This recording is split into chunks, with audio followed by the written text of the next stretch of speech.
Before we begin, viewer discretion is strongly advised. The following is for educational and entertainment purposes only. This is the verbatim federal courtroom testimony of the Sean Diddy Combs trial, as reported by Inner City Press. Cuba Gooding Jr. took the stand with a heavy sigh, his face weathered by the years of scandal, court appearances, and tarnished headlines.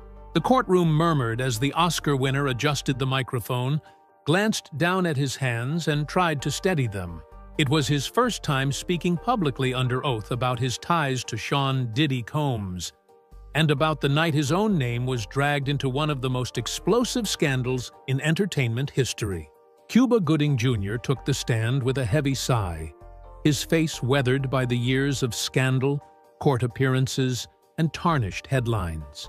The courtroom murmured as the Oscar winner adjusted the microphone, glanced down at his hands, and tried to steady them. It was his first time speaking publicly under oath about his ties to Sean Diddy Combs, and about the night his own name was dragged into one of the most explosive scandals in entertainment history. "I'm not here to protect anyone anymore," he began, voice low but steady. "I'm here to tell the truth, even if it hurts. Especially if it hurts." The prosecutor walked him through his early interactions with Diddy. Casual parties, industry mixers, yacht invites. "I met Sean through a mutual friend in the early 2000s, Cuba explained. "He was charismatic, powerful, and knew how to make you feel like you were the most important person in the room. But that charm came with a price." When asked about the infamous yacht party where Diddy allegedly tried to serve him up, a young man named Lil Rod, Cuba's eyes dropped. He swallowed hard. "I didn't know what was going on at first. I thought it was just another party. But there was something about the way he kept saying, 'I got something special for you.' It felt off." He paused. "I remember Lil Rod being there, real quiet, just watching everything. Diddy told him to sit next to me, told him to relax. I tried to make small talk, but he looked scared. He didn't belong there. Not like that." Cuba's voice cracked slightly. "I didn't do anything. I didn't touch him. I never touched him. I swear to God." He raised his hand and looked directly at the jury. "Whatever Diddy was planning, I didn't play that game, but he wanted me to." He set it up like that. The courtroom was silent. The prosecutor nodded, then asked, "Did you feel trapped?" Cuba blinked hard, his voice now shaking. "Yes. God, yes. You don't say no to Sean Combs. He had people, eyes. He'd remind you without saying a word. I got up and left early that night. I knew something was wrong. I've made mistakes. Plenty. But not that. Never that." Then came the tears. Cuba reached for a tissue. His hand trembled. "I was in the headlines for things I did, yes, and I've owned up to those. I pled guilty. I paid settlements. I went through hell. But this wasn't me." He took a long breath and continued. "And when my name came up in this circus, I thought I'd lose my mind. I've worked my whole life and now people think I was part of that madness? I'm here because I want people to hear it from me. Not a blog, not a whisper. Me." The prosecutor played a recording from a deposition where Lil Rod described the encounter. Cuba stared ahead as the words echoed in the courtroom. When it ended, he cleared his throat. "If I ever made anyone feel uncomfortable, I'm sorry. But I didn't touch that kid. I didn't touch anyone at that party. And if Sean's team wants to use me as a scapegoat now that the walls are caving in, they picked the wrong man." He looked down, folded the tissue in his hand, and whispered, "I should have said something sooner, but I was scared." The prosecutor let that sit before moving on. Cuba was then asked about his broader relationship with Diddy, what he'd seen, what he suspected. And the answers would only get darker from there. He began describing the parties. "It started like anything else in Hollywood. Red carpet, champagne, networking. But then the invitations changed. Diddy started throwing these exclusive things. Not even your agent could get you in unless you had the right face or name. Cuba shifted in his seat. I remember one time at his mansion in Miami. Everyone had to give up their phones at the door. That wasn't unusual. But then they handed out robes. Robes. Said it was a spa-themed. But once you were inside, it was like walking into another world. He paused again, wiping his face. People think I'm saying this now to save myself. I'm not. I've already fallen. This isn't about redemption. This is about putting a stop to what's still going on. There was a beat of silence before the prosecutor leaned in. Did you ever see someone being hurt? Cuba looked down. I heard screams. I heard crying. I saw women rushed out through back doors. But I didn't see anyone physically hurt. Not with my eyes. But I knew. We all knew. The courtroom sat motionless, as if afraid that even breathing too loud might break the gravity of what was unfolding. Cuba Gooding Jr., the man once cheered for yelling, "Show me the money," was now crying not for himself, but for what he failed to stop, for what he may have helped hide, simply by staying quiet. And now, the world was finally listening. He leaned forward slowly and dabbed his eyes with a new tissue. Voice hoarse. There were certain people who never came back to those parties. Women, mostly. I used to think they just didn't have fun, or it was too wild. Now I know. They were probably warned, threatened, silenced. The prosecutor turned to him again, this time changing tone. Why speak now, Mr. Gooding? Why here? Cuba hesitated. Because I have a son. And because I know what happens when you don't say anything. Silence doesn't protect anyone. It only makes the monsters bolder. He described how, in the years after his own scandals, people started avoiding him. Calls dried up, projects vanished. Some friends went radio silent. But not Sean. Sean still called, still invited me. And that made me wonder. Why? He looked up at the jury. Because he knew I'd been dragged through the mud. Because he thought I'd protect him now. Like I owed him. A new exhibit was introduced. A photo from a 2013 trip to the Bahamas. Cuba is seated next to Diddy. In the background, a group of barely clothed guests and blurred-out faces. I didn't know they were that young, he said. No one asked. No one checked. We just smiled for the camera. He closed his eyes tightly, holding back more tears. That picture haunts me. Because I look happy. I look like I'm having the time of my life. And all I can think now is, how many people were suffering around me? The judge called for a 10-minute recess. Cuba stayed in his chair, rubbing his face and whispering something that only the courtroom mics picked up. God, forgive me. As the jury filed out, the tension lingered like smoke. No one cheered, no one whispered.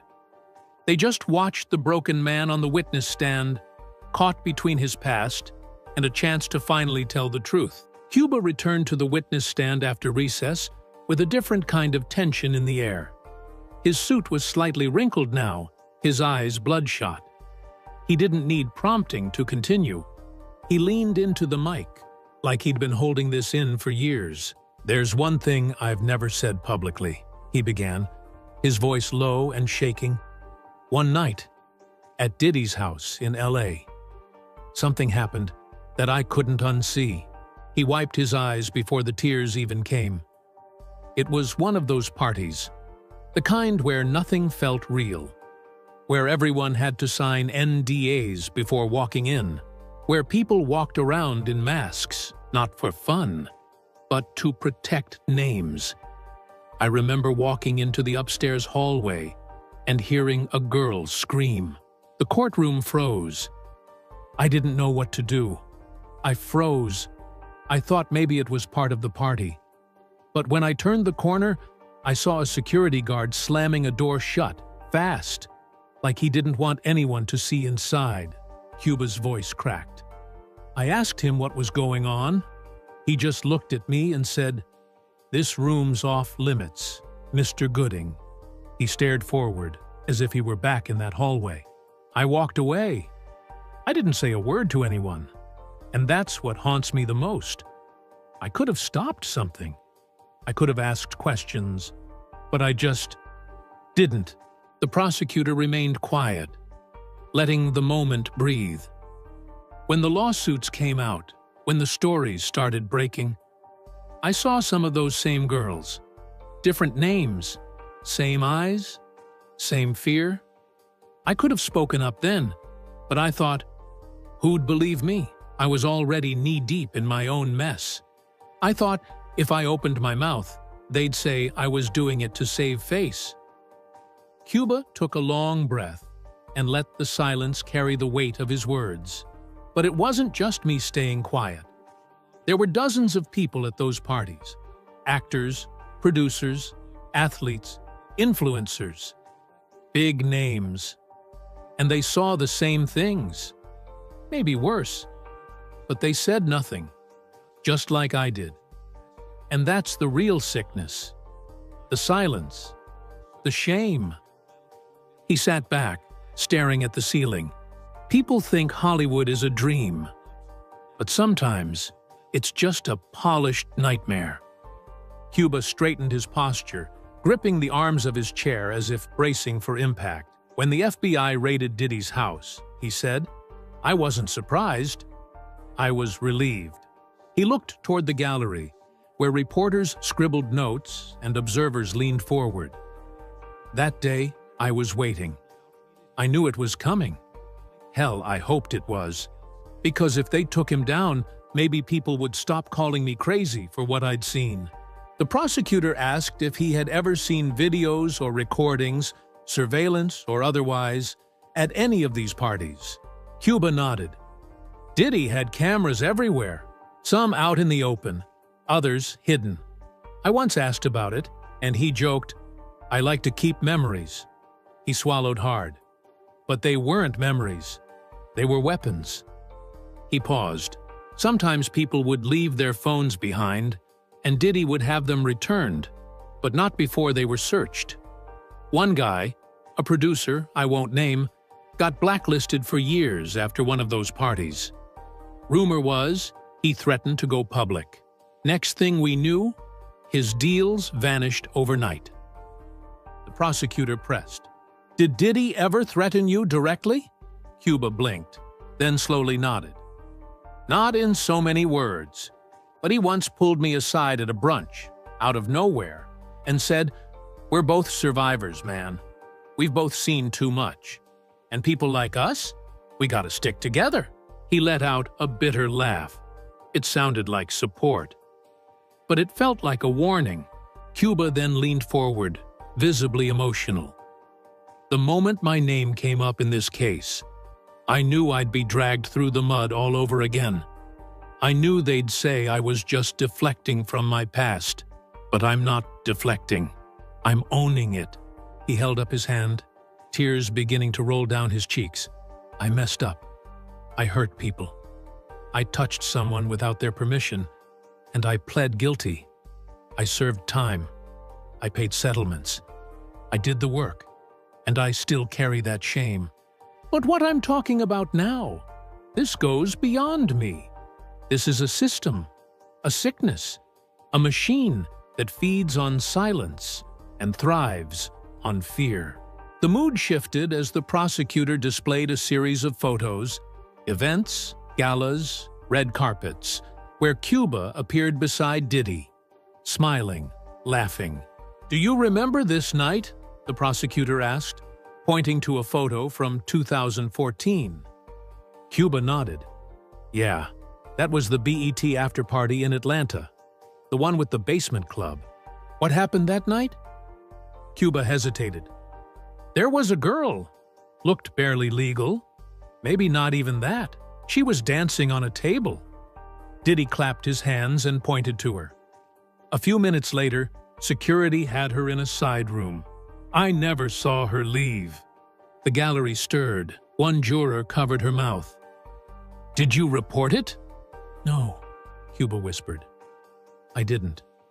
I told myself she'd be fine, that it wasn't my place, that I didn't see anything clear enough to say something. But deep down, I knew. He looked around the courtroom. You see this industry from the outside and think everyone's living the dream. But when you're inside, you realize the real currency isn't money, it's secrets. He took a long pause, breathing through his nose. Diddy had secrets on everyone, and people knew that. If he had something on you, you kept quiet. If he didn't, you still kept quiet, just in case. The prosecutor approached with one final question for this segment. What do you want the world to take away from your testimony today? Cuba looked directly into the camera, streaming this moment across the globe, and spoke slowly that the truth matters, that your past mistakes don't disqualify you from protecting others, and that if you stay silent long enough, you become part of the problem. I won't be part of the problem anymore. He wiped away another tear. I was afraid. I was selfish. But I'm not that man anymore. And if telling the truth now saves even one person from going through what I saw, then maybe it's not too late. The judge called for another recess, but this time Cuba stood on steadier legs. Cuba Gooding Jr. returned to the stand after the recess, his shoulders heavier, but his voice more resolute. He didn't wait for a question this time. I have to speak on this next part, he said, gripping the edges of the witness stand. Because I saw things that night I can't unsee, and I can't keep acting like I didn't. The prosecutor nodded for him to proceed. Cuba took a breath, then dove back into the timeline of his encounters with Diddy, particularly one weekend retreat in the Hollywood Hills. It was supposed to be a celebration for someone's birthday. Diddy flew a bunch of us in, no press, no phones, all the usual protocols. But something changed that weekend. There was this weird energy, not excitement, tension. Like everyone was waiting for the main event. He wiped his mouth, then his brow. I kept asking what we were really there for, and everyone kept brushing it off. Then around midnight, the house staff started handing out masks. Literally, masks. Black and gold ones. They told us it was a themed party. I thought, okay, maybe it's just theatrics. But when I walked into the back wing of the house, it was something else. His voice cracked again. There were people lined up like cattle. Men and women. Some barely dressed. And Sean, Diddy, was in the middle of it all, like a king overseeing a ritual. It was quiet, eerie. I turned to leave. I didn't want any part of that. But I made the mistake of looking too long. Cuba said one of Diddy's security men cornered him near the hallway. He got close, said, "You didn't see anything, Gooding."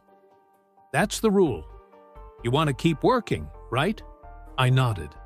That's all I could do. I wasn't brave back then. The court was silent, stunned. Cuba looked down. I've been silent for too long.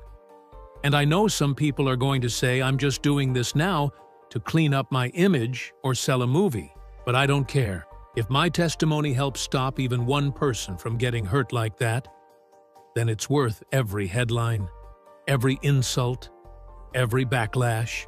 Then he dropped a detail that froze the courtroom. I saw people there that night that are now publicly distancing themselves from Sean. Celebrities, executives, people with families and empires, they all looked the other way. And now, they're saying they knew nothing? That's the lie that hurts most. He continued, more composed but still visibly shaken. The reason I'm speaking now is because I watched that house turn into a graveyard of innocence. And I did nothing. I'm not going to make excuses anymore. I was complicit by staying quiet. He paused, swallowing his shame. At another party in Las Vegas, I saw a young woman being pulled down a hallway. I didn't know her. I didn't even know her name. But I saw her eyes. I saw her trying to signal me, and I did nothing. I just walked away. Cuba leaned into the mic. It keeps me up at night, every night.